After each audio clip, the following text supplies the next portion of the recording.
स्वाध्याय 11.3 दाखला नंबर છે 5 દાખલા નંબર 5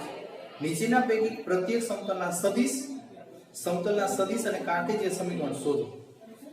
સદિશ સમીકરણ અને કાર્ટેશિયન સમીકરણ બંને શોધવાના છે હવે એમાં a જે 1 0 2 માંથી પસાર થાય છે સમતલ છે જેમાંથી પસાર થાય એને વેક્ટર a કહેવાનું સમતલ 1 0 2 માંથી પસાર થાય છે અને જેનો અભિલંબ સદિશ અભિલંબ એટલે vector n is equal I plus j minus k હવે જો કે આ હોય તો સમતલનું સમીકરણ શોધો અને કાર્ટેશિયન સમીકરણ પણ શોધો એમ કહે છે હવે પહેલા આ જે સદિશ ઘટક છે સદિશ સ્વરૂપમાં છે અદિશ ઘટકોમાં ફેરવી નાખવાનું 1 1 1 હવે સમતલનું સદિશ સમીકરણ સદિશ આપણે જોઈએ કે સમીકરણ સમતલનું સદિશ સમીકરણ છે આપણે જોઈએ કે vector r minus vector a into normal vector normal is equal 0 હવે આપણે જોઈએ કે અહીંયા કિંમત મૂકીએ r એટલે શું r એટલે છે ને x y અને z બરોબર a વેક્ટર a તમને રકમમાં આપ્યું છે 1 0 2 અને vector n normal 1 1 1 is equal 0 હવે પેલા આ બેની બાદબાકી કરશું x -1 x -1 y -0 એટલે only y z -2 into 1 1 -1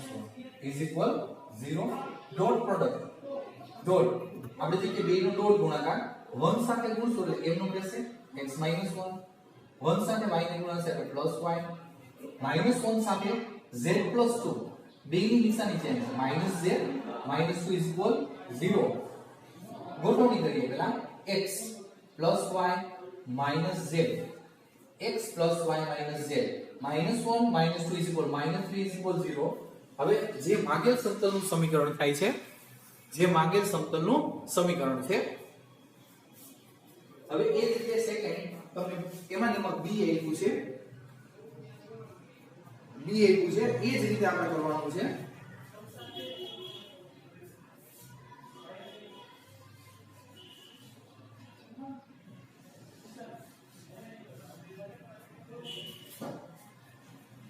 હવે જો અહીંયા b માં તમને શું કહે છે કે જે 1 4 6 સમતલ 1 4 6 માંથી પસાર થાય છે એનું નોર્મલ અભિલંબ છે I - 2j plus k હવે આને અદિશ ઘટકમાં ફેરવી નાખો 1 - 2 1 સદિશ સમીકરણ vector r - vector a into vector n તો અહીંયા આપણે જોઈએ કે વેક્ટર r એટલે આપણે જોઈએ કે મેં તમને હમણાં કીધું x y z કોમા મૂકી દેવાના છે vector a is equal 1 4 6 into vector n is equal normal is equal 1 -2 1 is equal 0 minus કરવાનું થશે x -1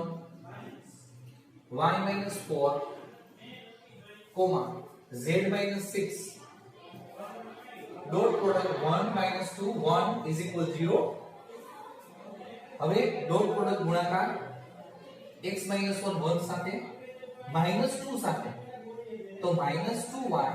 +8 જો -2 વડે આપણે ગુણ્યા છે 1 વડે ગુણશો +z -6 is equal 0 x -2y + z બરોબર 8 -6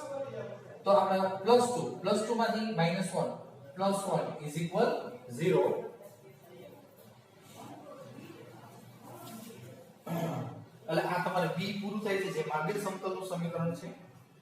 માગેલ સમતલનું સમીકરણ થશે નંબર 6 સમ નંબર 6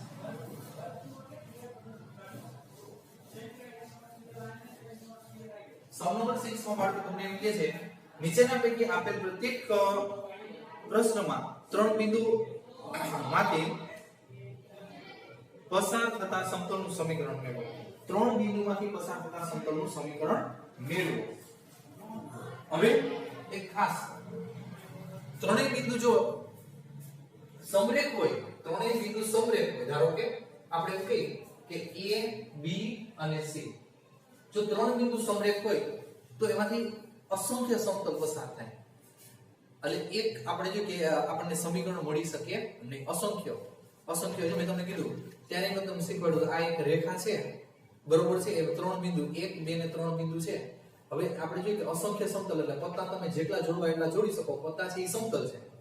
એટલે ત્રણ બિંદુમાંથી અસંખ્ય સમતલ પસાર થાય એટલે તમને સમીકરણ મળે નહીં. પણ જો ત્રણેય બિંદુ અસમરેખ હોય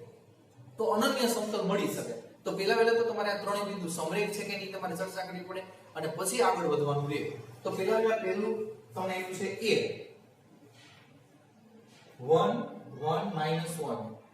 પછી બીજું બિંદુ આપ્યું છે 6 4 -5, ત્રીજું બિંદુ આપ્યું છે -4 -2 આ 3. હવે આ ત્રણેય બિંદુ સમરેખ છે કે અસમરેખ એના માટે ખાસ જોવાનું છે કે તમારે નિશ્ચય લેવાનો. નિશ્ચય 1 1 -1 6 4 -5 -4 -2 અને 3. જો નિશ્ચયનું મૂલ્ય 0 આવે તો સમરેખ છે, 0 ન આવે તો સમરેખ નથી. આપણે 1 4 3 12 માઈનસ માઈનસ પ્લસ 5 દુ 10 અને ફરી પાછા માઈનસ -1 6 તેરી 18 માઈનસ માઈનસ પ્લસ ફરી પાછા માઈનસ 4 પંચા 20 -1 6 દુ 12 માઈનસ અને માઈનસ માઈનસ પ્લસ 16. રેડી? તો અહીંયા કહી શકીએ અહીંયા 2 વધે છે 18 માંથી 20 અને -2 માઈનસ માઈનસ પ્લસ 2 થશે. અને અહીંયા તમે જોઈ શકો 16 માંથી આપણે એમ કહી શકીએ કે 12 બાદ એટલે 4 આગળ માઈનસ મળે એટલે -4 0 મળે છે. 0 મળે તો આપણે એમ કહી શકીએ કે આ 0 મળે છે એટલા માટે આપણે કહી શકીએ કે આપેલ ત્રણ બિંદુઓ સમરેખ છે અને તેથી આપેલ ત્રણ બિંદુઓ સમરેખ છે અને તેમાંથી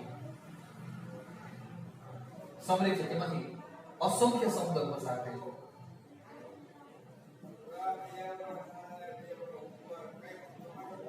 હવે અસંખ્ય સમતલ પસાર થાય તો તમે એમ કહી શકો કે સમતલનું સમીકરણ મળી શકે નહીં.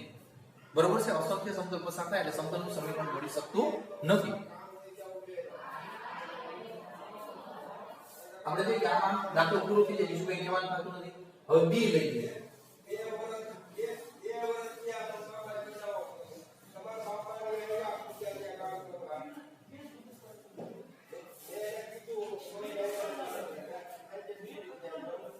હવે જોઈએ કે બી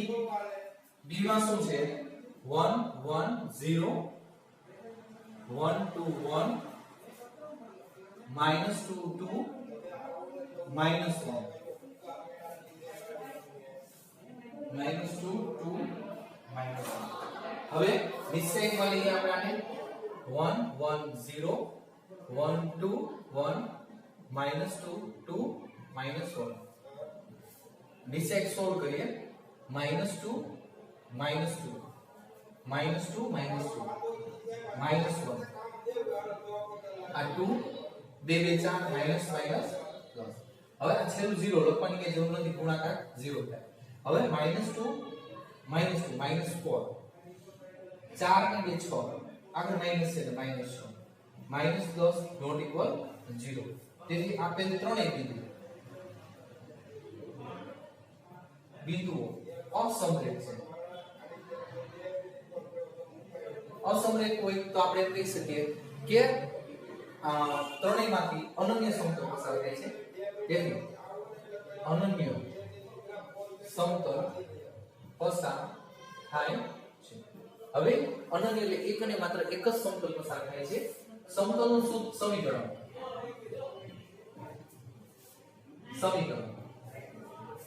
આપણે જોઈએ નિશ્ચયકની અંદર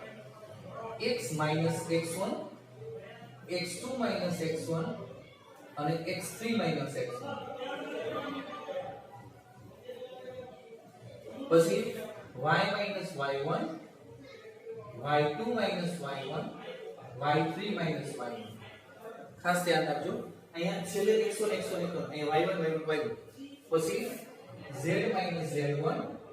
z2 z1 z3 z1 is equal 0 સમીકરણ છે એટલે આને 0 હવે આ જો x1 y1 z2 x2 y2 z2 x3 y3 z3 તો અહીંયા આપણે therefore x x1 x1 is equal 1 પછી x2 x1 આપણે જો અહીંયા x2 x1 1 1 પછી x3 x1 x3 -2 -1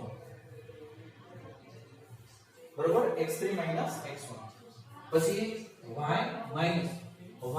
બરાબર y1 એટલે 1 અને અહીંયા 1 -1 જો y1 છે બરોબર છે એટલે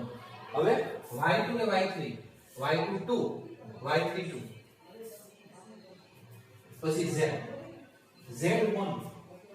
z1 0 ત્રણેયમાં 0 જો 0 -0 z2 z3 z2 1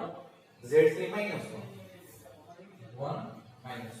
સામૂહિક કહીએ તો x -1 આ 0 -3 y -1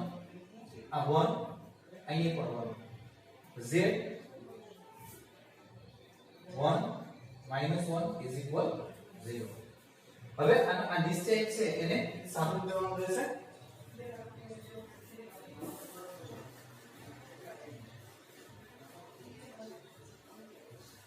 નિશ્ચયનું સાદુરૂપ આપશો આપણે પહેલું therefore x -1 ક્રોસ મલ્ટીપ્લિકેશન આપણે જોઈએ કે અહીંથી આનો નિશ્ચયનું સાદુરૂપ દઈ x -1 આગળ કેવી તો આનો ક્રોસ મલ્ટીપ્લિકેશન 1 -1 રેડી -1 y -1 આગળ માઈનસ નિયમ અનુસાર ક્રોસ મલ્ટીપ્લિકેશન 0 -+3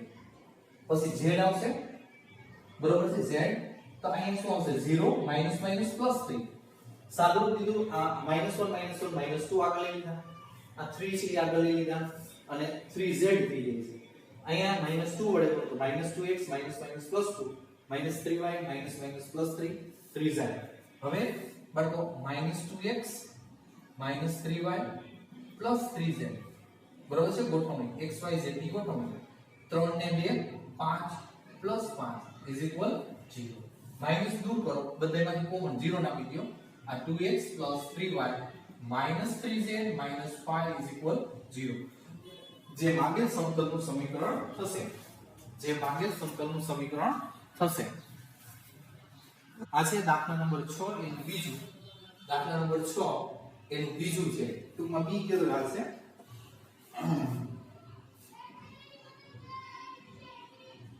રેડી